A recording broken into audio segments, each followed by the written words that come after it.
This is Real Dad Society. I'm Reno Bester, and welcome to episode 5. I'm joined today by Bobby Hunter, who lives 20 miles outside New York City in New Jersey. He's age 52, happily married with 3 kids, and also owns his own business in the medical field. Bobby considers himself to be a super dad. He just doesn't have the cape. Bobby, thank you for being here, and welcome to the Real Dad Society. Hey, Rhino, thanks for having me on. And I do consider myself a super dad, but I can never find my cape. I think I lost it years ago. Thank you for being here, Bobby. As you know, most of my listeners are from South Africa. Have you ever been to our beautiful country? I've never been to your beautiful country, man, but I would love to go one day. I just, with all these kids I have, I can never get the time of the time to go. But I would love to go one day. It's on my wish list. Okay, great. We will make sure to get you and show you around our beautiful places and stuff. There's a lot to do in South Africa. And obviously, everything in the headlines are not always positive, but it's really a nice country. Yeah. I've got some great topics lined up and can't wait to get into them. But just before we start, can you tell us a little bit more about yourself and your career and your family? Yeah, sure. So like I said before, my name is Bobby Hunter. I'm 52 years old. I've got 3 kids. I have a son, Aiden, who's 17. I have my daughter, Zoe, is 12, and my other daughter, Nahi, is 11. I live about 20 miles outside of Manhattan. Like you said, I own a medical sales business. I spent the last 20 years of my career in the pharmaceutical industry. Then I started my own business about 5-6 years ago. My wife is from Syria. She came here when she was 10 years old. She's Middle Eastern. She's Arabic. My kids are half Arabic and half Irish. I'm Irish. Okay. So it's kind of an interesting mix. I always say to my wife, and I'm the tallest, whitest guy in her whole family. They're all Arabs. But it's interesting. So my kids are being raised, knowing, fully immersed in the Arabic culture. They understand the language. They don't speak it. But if my in-law says something to them, my mother-in-law says something in Arabic, my kids know exactly what she's saying. So it's great. I wish they spoke the language. It's just a very difficult language to learn. But I'm a pretty well-adjusted, happy guy. I mean, there's ups and downs as being a dad and being married 21 years now. Okay. But I just keep plugging away. I got it. My son's going to be off to college another year. That's kind of nerve-wracking. But my 2 little ones are still, small enough, at 11 and 12 that they're still like daddy's little girls, Yeah. So, okay. Awesome. that's basically it. And how did you actually meet your wife? You said she moved down to America when you were 10 years old. She moved here when she was 10. Oh, okay. Yeah, she moved here when she was 10 from Damascus, from Syria. And she grew up here, and I met her through my sister. My sister and my wife had a mutual friend, and they thought we'd get along well. So we all went out one night about 23 years ago. Okay. And we're still going out. So there you go. Awesome. That's great stuff. Yeah. And how do you, with the cultural difference and stuff, how do you make sure that you guys always stay on the same page regarding the parenting style that you try and implement with the kids? Yeah. Well, so even though she's Arabic, she's my wife is 48, so she's been here for 38 years. She's very Americanized. Okay, yeah. So it's as far as the parenting goes, the Arabs tend to be a little more stricter. It's a lot more like, listen, I'm all for, hey, if you get straight A's, that's great. No. If you get a B here and there, it's not the end of the world. But her style is more like, we need it's a lot of because she's an immigrant, there's a lot of pressure to just like succeed and move forward and all that sort of thing. And I think it just naturally, when you come to a different country, sometimes immigrants outwork everybody. Yeah. We see that a lot over here. But our parenting style is actually, we're on the same page in a lot of ways. We really are. And how do you guys stay on that same page? Well, sometimes it's not that easy. We communicate well. We talk about things. Especially now with my son Aiden, he's going to be a senior in high school, starting in September. And we started the college process. We've been looking at colleges, and it happens fast. It flew by. I mean, I can remember when Aiden was 6 years old, and now he's 6 feet tall and 185 pounds, and he's a good looking dude. And I'm like, I got this man in my kitchen. It's my kid. So it kind of messes with your mind sometimes. Yeah. But sometimes staying on the same page is difficult. I kind of am more of the one who's like kind of not saying raising Aiden, but I'm the man. So him and I I kind of take care of his stuff. My wife kind of takes care of the girl stuff, if that makes sense. That makes sense. And as a married couple, what's example do you and your wife try to set for your kids on a daily basis through your marriage? Yeah, so my kids are all in Catholic school. So my son goes to a private all-boys prep school. Okay. In Jersey City. It's a Jesuit school, and I'm not deeply religious at all, but they've been in Catholic schools since kindergarten. So, we're a very tight-knit, loving family, and the examples is like, my kids are extremely well-mannered.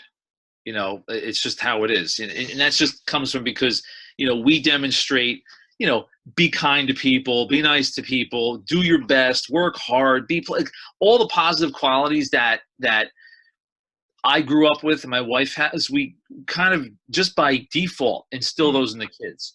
But it happens naturally, Rhino. It's not like I say, hey, kids, be nice to people. They just are nice because I'm that way. Yes. Does that make sense? That makes sense, definitely. It does. We actually came from a wake tonight. We were at a wake. Friends of ours, their father had passed away. And my kids are, even at 11 and 12, they've been to many wakes. They've gone up to the open casket, and they're perfectly comfortable with it at this point in their lives. And I didn't have to tell them, Zoe, make sure you go and hug everybody. She already knew to do that. Yeah. So they get that example from us just by, like I said before, like by default, which is great. Yeah. That makes sense. And just on a more on the fatherhood side of things.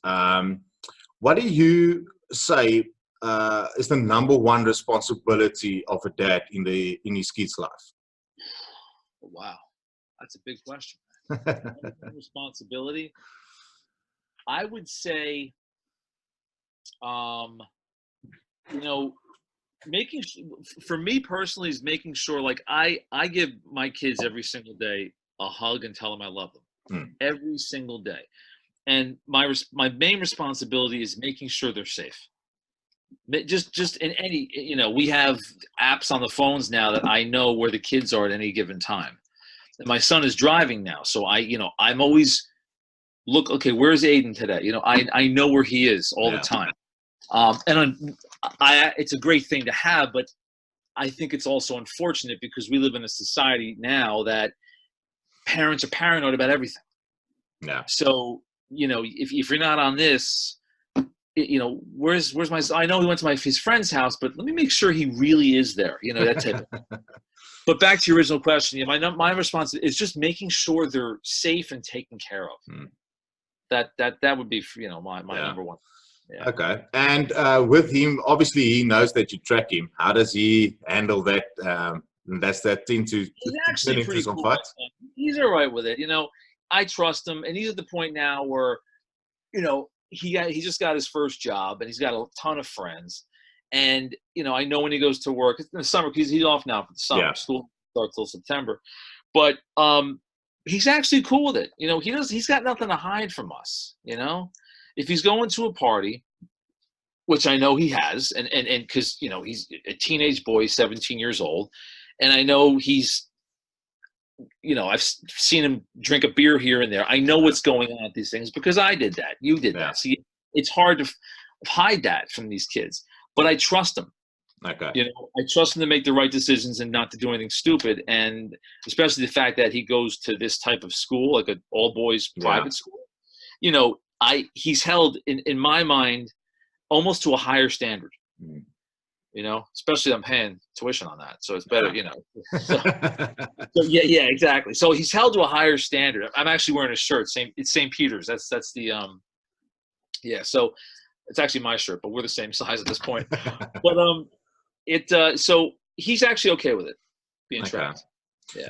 It seems like you guys are very close, and as you previously mentioned that you own your own business.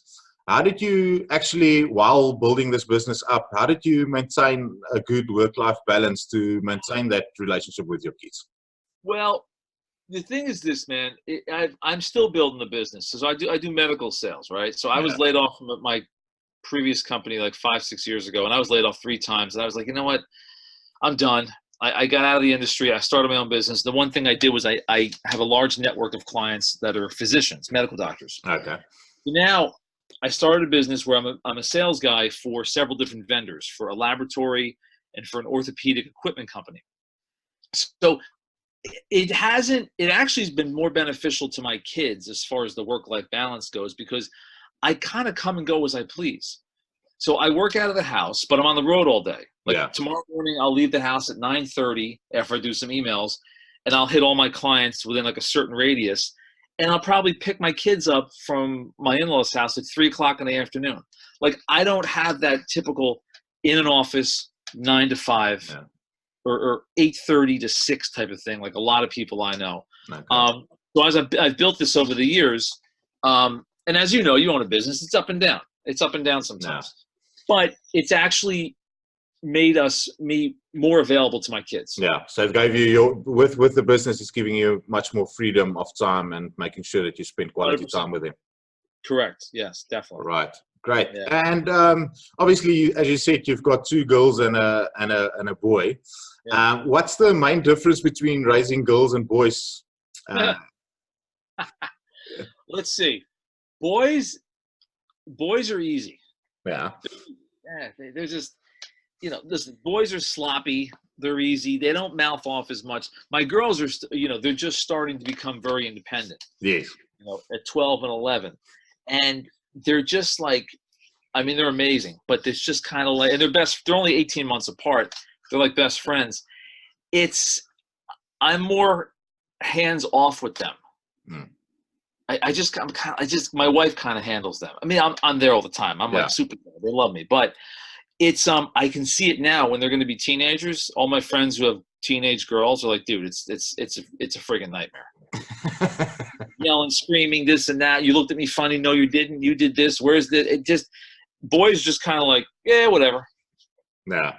Whatever. Boys are like this. Girls are like this. Yeah, that's true. And you mentioned the oldest girl is 12 years old, eh? 12, yeah. Yeah, and why is there such a big age difference between her and your son? Yeah, there's a 5-year age difference. Yeah. So when Aiden was born, I don't know, to be honest with you, we just waited. I don't know. My wife and I just waited, and we had a lot of time, just the 3 of us for 3, 4, 5, almost 5 years. Yeah. What? I thought of it before, Rhino, but I never really, I'm like, I don't know. It just is. So it's just that it worked out at the end of the day. It worked out. Yeah, exactly. Just how it worked out. Yeah. And your girls, do they also go to private school, or do you? Yeah, they go to a Catholic school right down the street. Yeah, so they're with uniform, and that's co-ed. There's boys and girls there. Yeah. So they're going into the 6th grade and the 7th grade, while my son is in an all-boys prep school. Okay. He's going to be a senior. Yeah. So. All right. And that takes us to my next topic. Is obviously the school system and structures worldwide, not just in America. So I follow quite a few American businessmen and entrepreneurs on social media, and none of them has anything good to say about the school system, especially in America. What's your take on the school system there by you guys and then worldwide? Well, I tend to agree with these guys. You follow Gary Vaynerchuk? Yes, I do. Yeah. So I know he actually, his store is 3 miles from my house, like where he grew up in Springfield, New Jersey. So okay.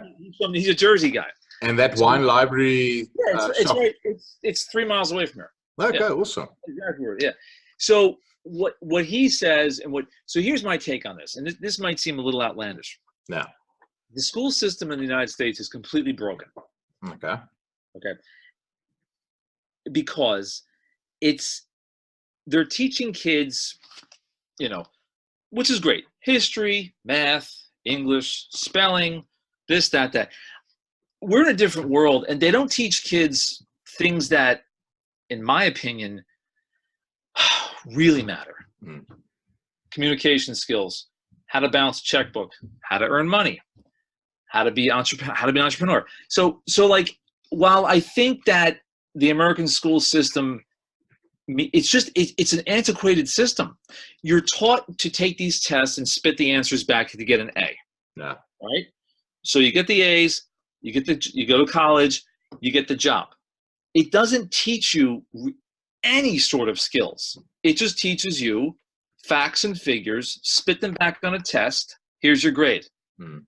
Think about that for a second. Not true. Okay, but that's how schools are. Now, my son's school, same thing. However, he has spent in the last 3 years 4 weeks away learning how to, let's see, what did he do? He spent a week in Camden, New Jersey, learning how to deal with homeless people and drug addicts, what the real world is like out there. Yeah. He spent 2 weeks ago, he was up in Newburgh, New York, building for Habitats for Humanity, building homes for the homeless. He worked in soup kitchens. He helped feed the homeless. He was in a home for people who were quadriplegics and experienced what's it like to be in a wheelchair 24/7.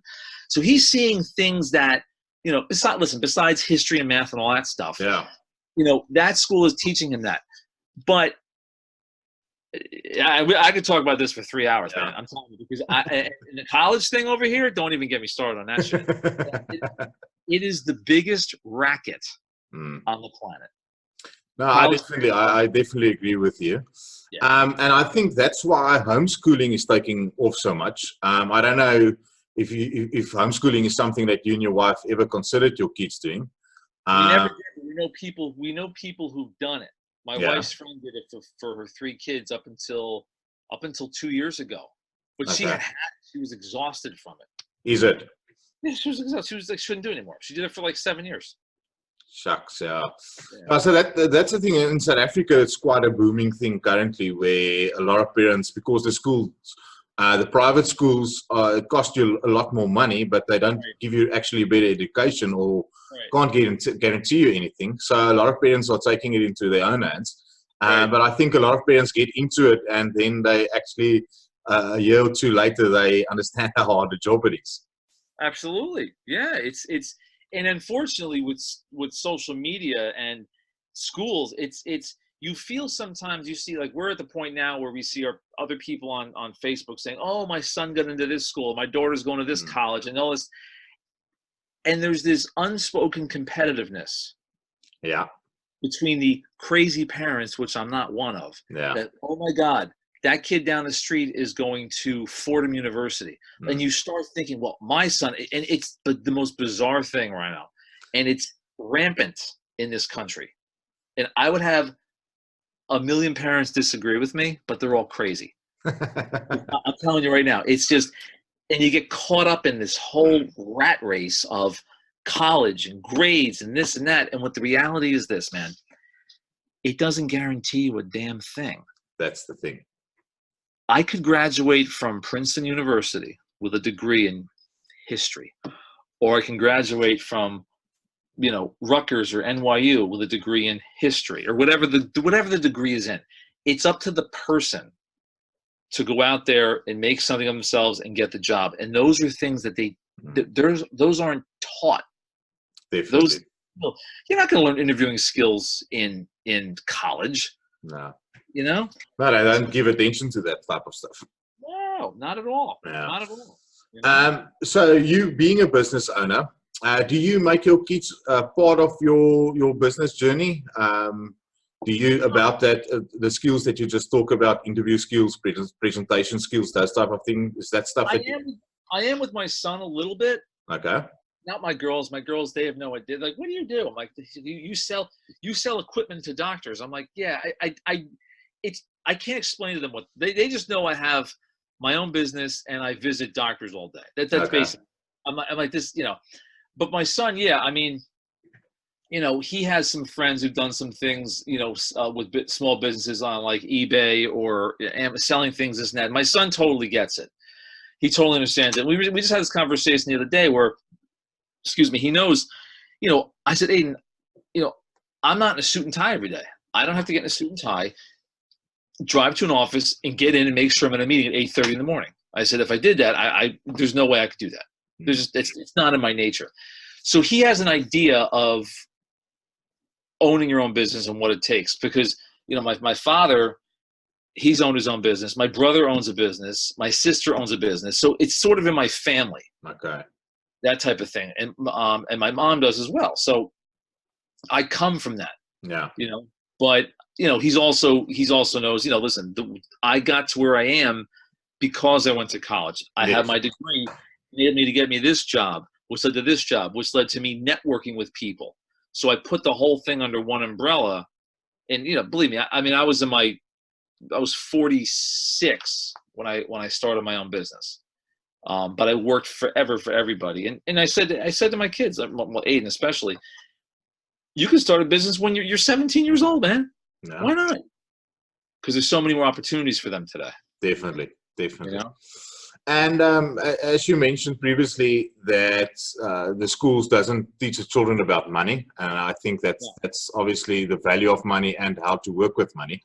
So what do you guys do to try and educate your kids on money so that they can understand how to handle it, and obviously how to save and invest in it?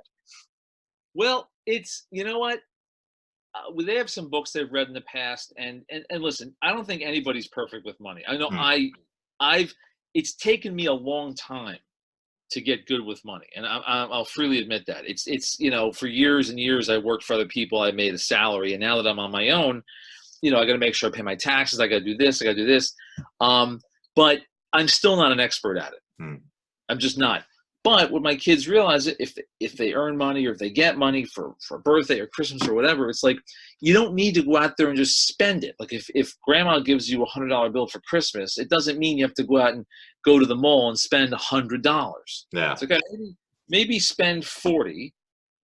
Maybe put 20 in your piggy bank in your room and put the rest in your bank account. So it's I try to teach them, but with the way society is over here, everybody wants stuff. I want to buy this. I want to get that. I want to get this, because they're being, for whether good or bad, kids are growing up. My kids are growing up in this generation of instant gratification. I want that. I want this. I want that. And we strictly limit that crap, because otherwise they have zero concept of money or what things are valuable are. Yeah, that's very true. Yeah. And as an entrepreneur yourself, do you think entrepreneurial type of skills need to be taught by parents to kids and giving them exposure to type of entrepreneurial tasks? Or is it something that you just you're waiting for your kids to grow up so that they can endeavor on it on their own, or is it something that you want to expose them to? Well, give me an example. So my daughter's always an extremely good artist, and she has an Instagram page. And she said to me recently, Dad, how do I sell my paintings online? And I said, that's a great thing to do. So we researched it, and I showed her it is possible, because she bought a few paintings off Instagram from other kids. And she's like, well, how does that work? And I showed her how it would work with PayPal, this and that. But, and that's like, I guess that would be deemed entrepreneur. I show her this. Yeah. You to do that, you got to market yourself. You have to make yourself visible. You have to make a price. How are you going to collect the money? Where's the money going to go? All that stuff. But I think almost, because I'm not an expert in this at all. I just sort of fell into it, Rhino, and just started it. Okay. And I think that's the best way to learn. Definitely. I could go to a college or night school and take classes on entrepreneurship. Is it really going to teach me anything I can't learn online, or just sort of winging it? You know what I mean? What's it going to teach me? Yeah, it's going to teach you, okay, balance sheet, okay. What's it really good? Because at the end of the day, you have to have the guts to do it. Yeah. And the number one thing, and I explained to my girls recently about what the number one thing, for a business owner is, it's not even it's not the product. It's not your staff. It's your marketing. You have to make people aware of who you are and what you have. The rest will figure itself out. Yeah. You know, so I talked about that a little bit. Okay. Yeah. And just to other points that I want to talk about, actually, America is quite a sport crazy country, and you guys always deliver some of the best athletes in the world. How important role do you think sports plays in the development of kids at an early age? So my kids all play something. I think it's a really very important role. It teaches them, sportsmanship. It teaches them, how to work in a group. The art of losing with grace and winning gracefully. All that stuff. We live in this society. It's football, basketball, baseball's on like third on, but it's football. Lacrosse is huge. You guys have lacrosse over there? Yeah, we do that. Yeah. Lacrosse is enormous over here. So my girls play basketball. I'm one of their coaches. Basketball, softball, and volleyball. My son was basketball, and he was on the crew team at school. He was a rower. Okay. So he did that for 3 years. It's fantastic. So I got my shirt here with his rowers. Yeah. So, but with that said, I don't know how prevalent travel sports are in South Africa, but over here, travel sports are huge. Where your kid is 8 years old and you pay several $1,000s a year, and he's on a baseball team and he travels around the state. It's insane. Parents spend exorbitant amounts of money to get their kids to play these sports at high levels. And the problem is, I don't know if you guys have that problem over there, but over here, if you're playing, let's say you're playing a sport, right? And say you're on a soccer team and you're in the, 4th or 5th grade, whatever it might be. One team wins and one team loses, right? Yeah. But everybody gets a trophy. That's wrong. You hand out participation trophies, and because you don't want the kids to feel bad. I grew up, if you lost, you lost. Yeah. That's it. But over here, God forbid, little Jimmy doesn't get his participation trophy. Well, Jimmy came in 8th place. Why should he get a trophy? That's true.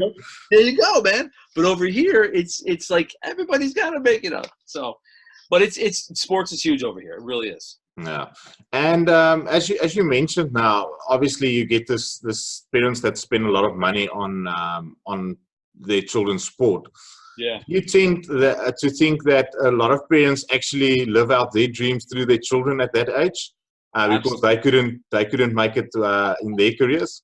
Yeah, no, there's no doubt. I'll never forget this. I was my son's soccer coach. He was maybe 6 years old. Yeah. And I was an assistant soccer coach, and we're playing. And the kids are kicking the ball. Nobody's good. No one knows what to do. People can't pass. It's out of bounds. And there was this one parent that said something to me, and I had to. And here's the thing. I don't even know the rules of soccer. I'm like, I'll be a coach. How hard is this shit? So get me out there on the field. I'm coaching the kids, whatever.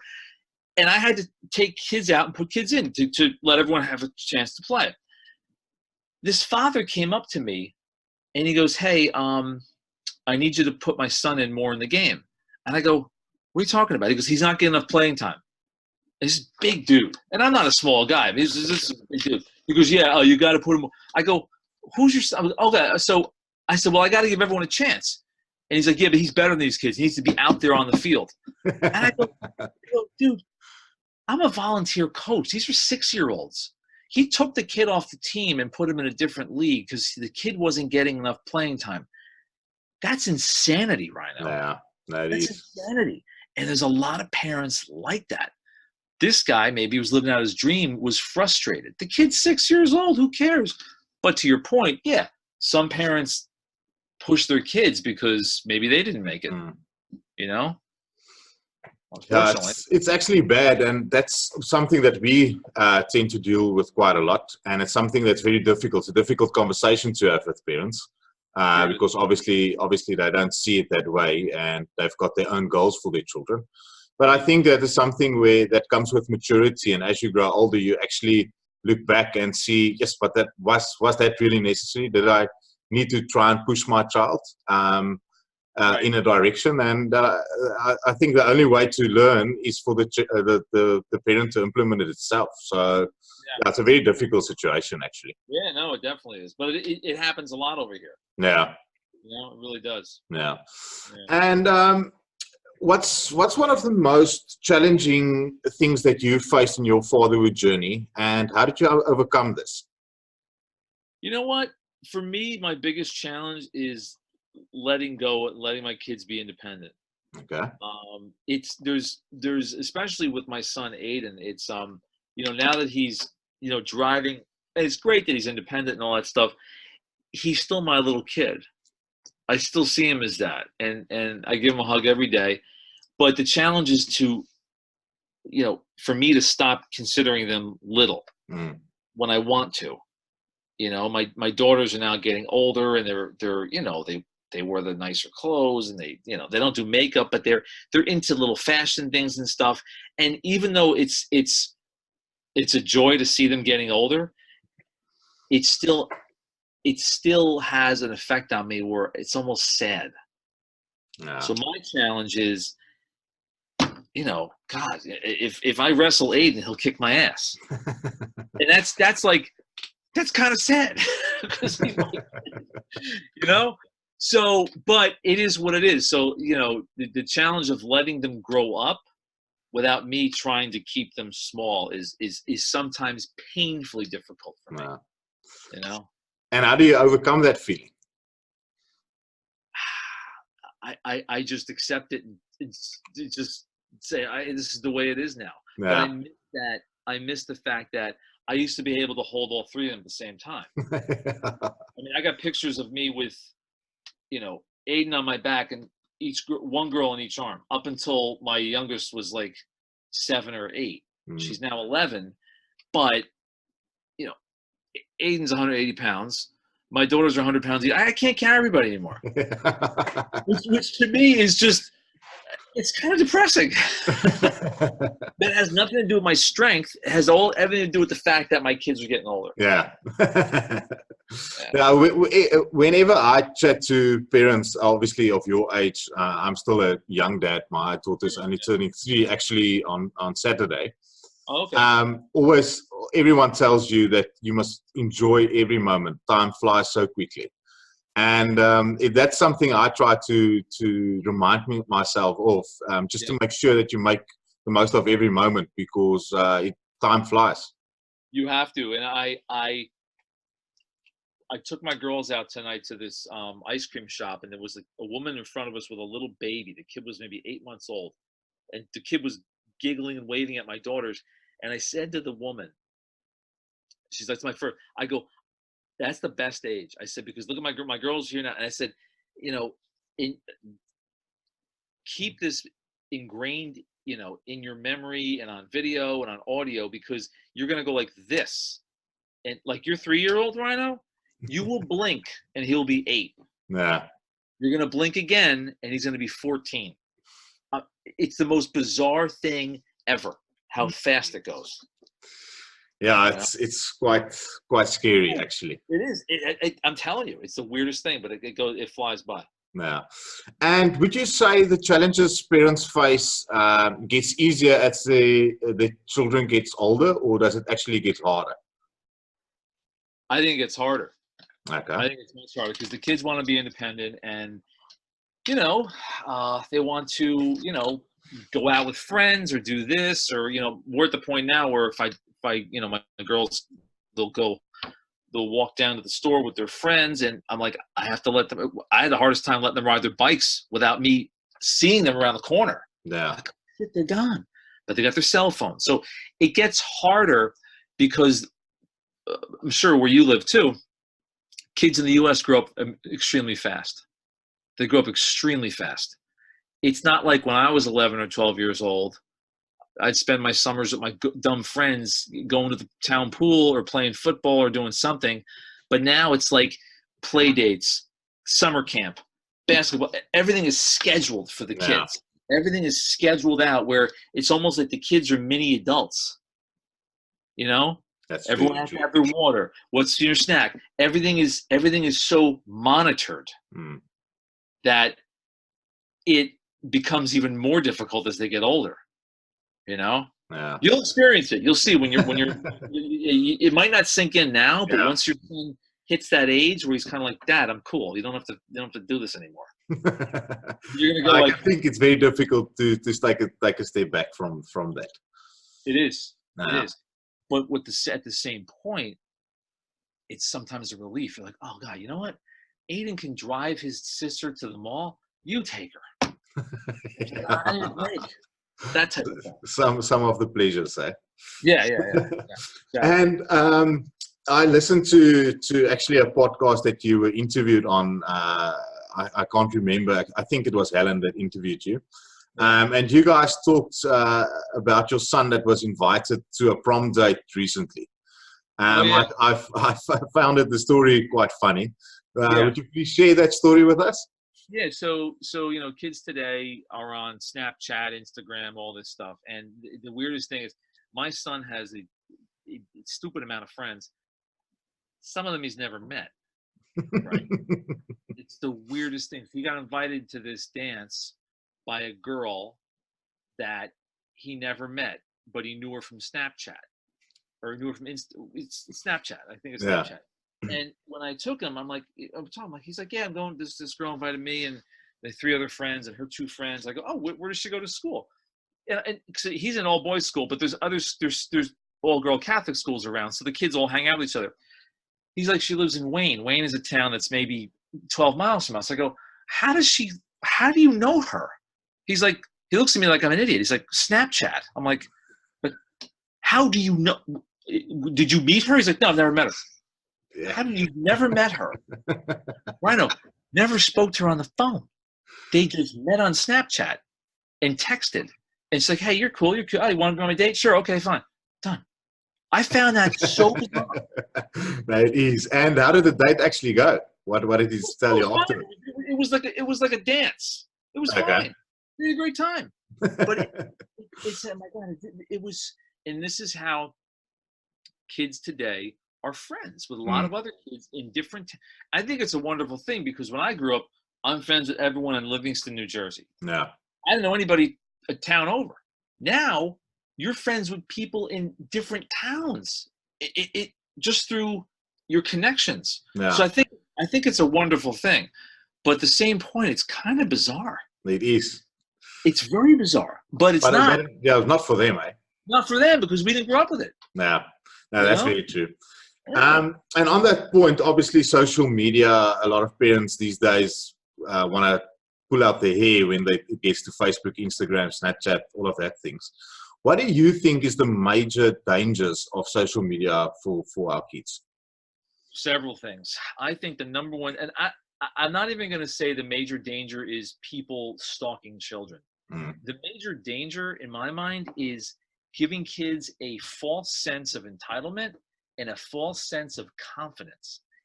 Now, what I mean by that is, the other day I read something online. A 6-year-old YouTuber in Japan bought an $8 million house. I saw that same article, actually. That's effed up. So what that does is it gives kids on social media, like my girls follow, YouTubers and this. And, hey, Dad, there's a great YouTuber. She made like $30,000 last month, and she's only 9.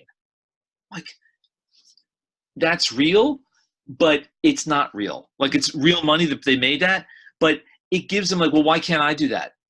No. Which is insanity.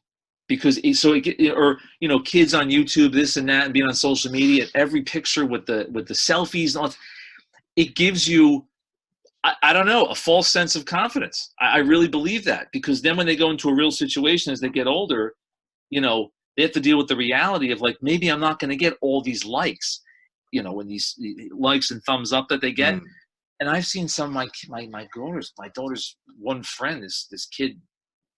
He said to her through Snapchat, like, how do you get so many likes on your pictures? I need to get more likes. That poor kid is like, I said to myself, and he's 12. Like, does that mean this kid feels bad because he doesn't have likes on his pictures of his stupid dog? And if that's the case, what is that going to do for him psychologically and emotionally? Definitely. He puts pictures up of his dog or whatever and doesn't get as many likes as he wants. Yeah. You and I can say, who gives a crap? But that kid's like, maybe people don't like me. And so do you see where I'm going with this? Yeah. No, definitely. That's very, very true. Major detrimental effect on kids as they get older. Major detrimental effect. And how do you think parents must handle that? Obviously, it's something. Social media is not going to go away. It's not going to go away. You know what? I don't know right now. I guess it comes down to the individual parent. The problem is a lot of parents are the same way. They put something up, they're like, "Oh, I didn't get any likes." And listen, I get caught up in that crap too. It's just the way it is. But you have to parent to the best of your ability. The one thing I don't like is there's a lot of kids, younger, I'll say girls, 11, 12, 13, 14, putting up this stuff on Instagram, or my girls follow them, and these girls look like they're 18, 19, and 20. And nobody's monitoring this shit. And it's like, well, no wonder they have 3 million followers. Why? She's jumping on a trampoline in the summer with her friend in a bathing suit. Where the frig is the dad? And people are watching this, and nobody seems to care. It's just. So I limit as best I can, but at the end of the day, I really can't limit much because I can't police my kids' phones 24/7. Yeah, that's my other question now. What measurements and guidelines did you give to your daughters, especially your daughters? Well, they know. Yeah, they have Instagram accounts. They have just through their friends and stuff.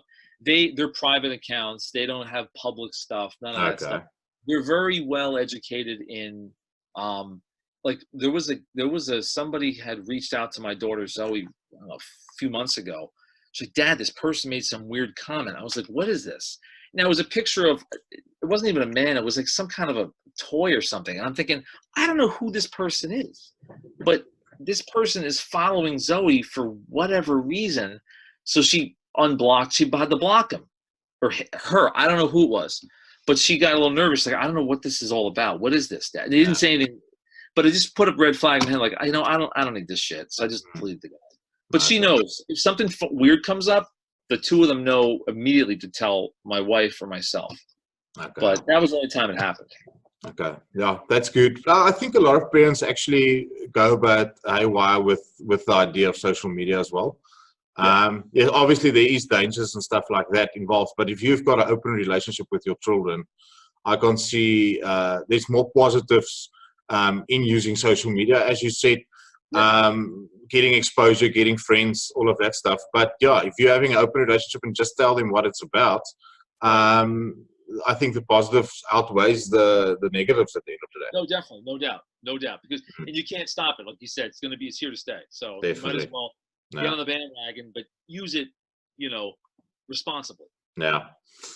And you seem quite like a very proud father of your kids. What is one of the proudest moments in your fatherhood journey thus far?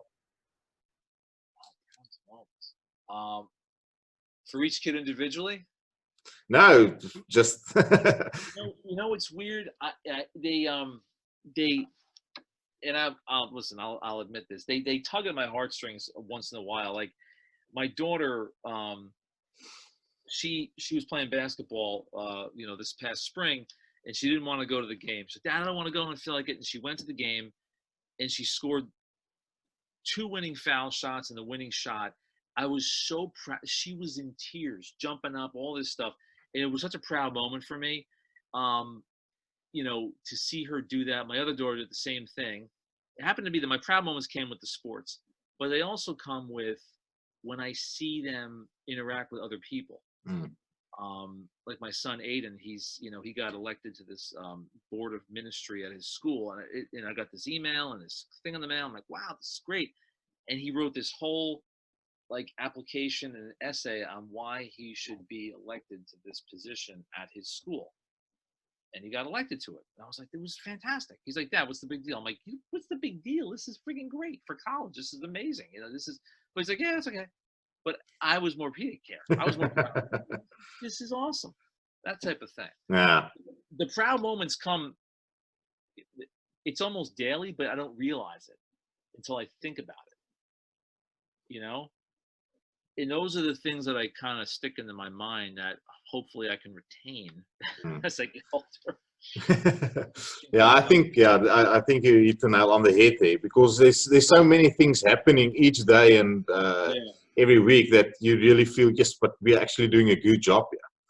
right. And that takes me to our next point. You actually mentioned to me offline, you had this big aha moment, where you got a feeling of, yes, I can actually do this dad thing. What exactly happened, and when was this, when you got that epiphany? When my son was born, you're nervous. It's like, oh, and within a couple of days, there's people buy parenting books and how to raise your kid. Like, I didn't look at any of that shit. Mm. What's a book going to teach me? When I held the kid, I'm sure you did too, you Yeah. just knew. There's an instinctual thing inside of you that says, I don't need a book to tell me, oh, how do I burp a kid? What chapter 3? No, you just know how to do it. Yeah. And I think when I realized that, and I knew I'd be a good dad, but I was just like, this is freaking great. Like, this is the coolest thing ever. I'm not making money with it, but hell, this is kind of cool. I'm taking care of a mini human. That's And true. it wasn't daunting to me at all. I took to it quick. And then changing diapers, that's the easiest shit. I was a diaper. I just, it came to me naturally. Maybe because I'm one of 4 kids. I'm not sure. But, in the beginning, right before he was born, I can remember thinking to myself, oh boy, I hope I can do this.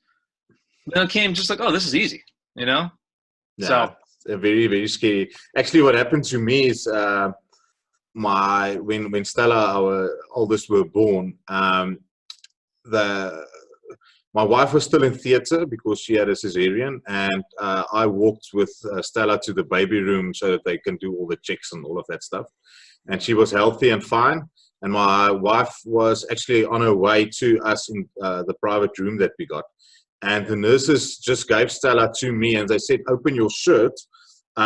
You're going to do a kangaroo or something like that. So that's where she's lying on your chest, actually.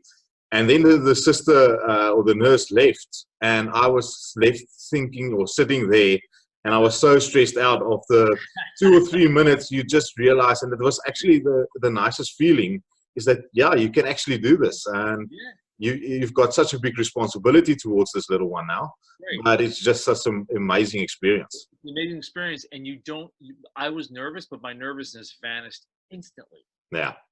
Instantly. That's very true. Except when I dropped Aiden one time, but he's fine. That was all right. I ask all of my guests 3 questions to finish off with. What scares you as a father? What scares me as a father? Yeah. The safety of my kids. Like, I don't like to think about it, but child abduction with the girls. Mm. With the Aiden, no, he punched somebody out. Like, he's like a strong. Yeah. But even with Aiden, it's their safety. Like, if he gets in a car with somebody else and they drive to the mall, one of his friends, is he gonna? You start thinking stuff. I hope it doesn't get a car accident. You start thinking the worst case scenario. So what scares me is their safety, their health and their safety. And is child abduction and stuff a very big thing in America these days? Yeah, it happens. They have something over here called the Amber Alert, which if a child's abducted, everyone on their phone, I mean, literally across the country, the phone beep beep, and it'll say Amber Alert. And usually what it does is it'll give the license plate of the car that the kid was it's called it was named after a girl who was abducted and killed. Her name was Amber. It's called an Amber Alert. And it does happen. It does.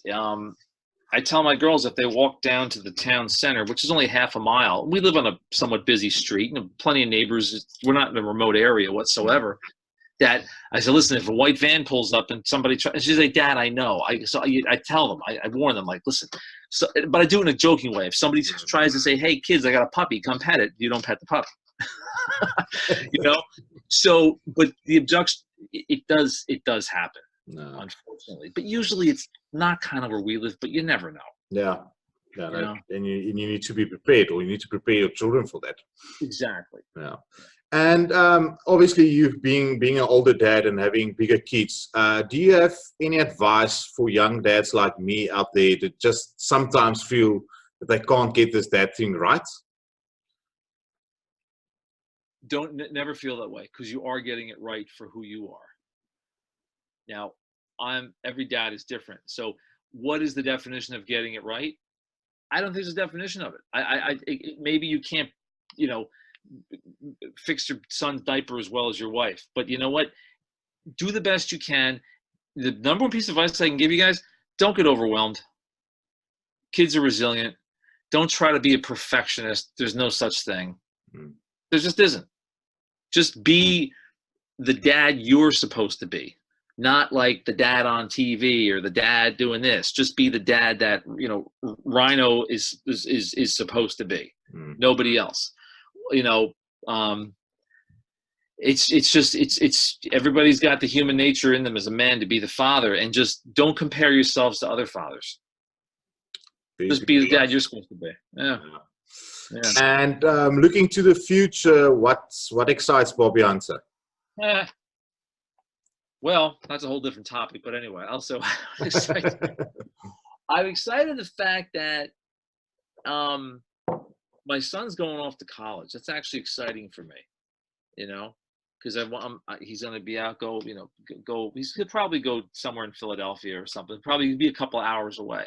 Okay. But what excites me is, as far as a dad, is the fact that even though I may complain about my kids getting older and it's depressing, it's actually exciting at the same time, because I want them to grow and be independent and not always, you know, dependent on my wife and I for everything, because you can't raise kids that way. And even in personally, for my business is sort of going up now, which is good. That's about it, man. I mean, you know, I'm a pretty simple guy, so I get, you know, if my kids are safe and my family's well and I'm making money and I'm in good shape for my age, I'm cool. You're a happy guy. Yeah. Maybe if U2 comes around again, I go see U2 again or something like that. You know, I'm a big music guy, so. But Bobby, thank you so much. I think you've got a very chilled approach to being a dad and parenting. And I think that's very necessary as well, because I think a lot of dads actually work themselves up and keep themselves up at night trying to figure out stuff, where you can just actually try to step back a bit and just see it from another perspective. And I definitely think you have that. And I think that's why you've got such a great relationship with your kids as well, of our conversation. But thank you so much for your time. I really think the dads in South Africa is going to enjoy this episode. And don't stress out. It's easy. Yeah. I'm telling you, don't stress out. Seriously, if the kid's crying and you know why is he crying? He's crying. He's a kid. They cry if they're hungry, if they're tired, and if they got to have a diaper changed. There you go.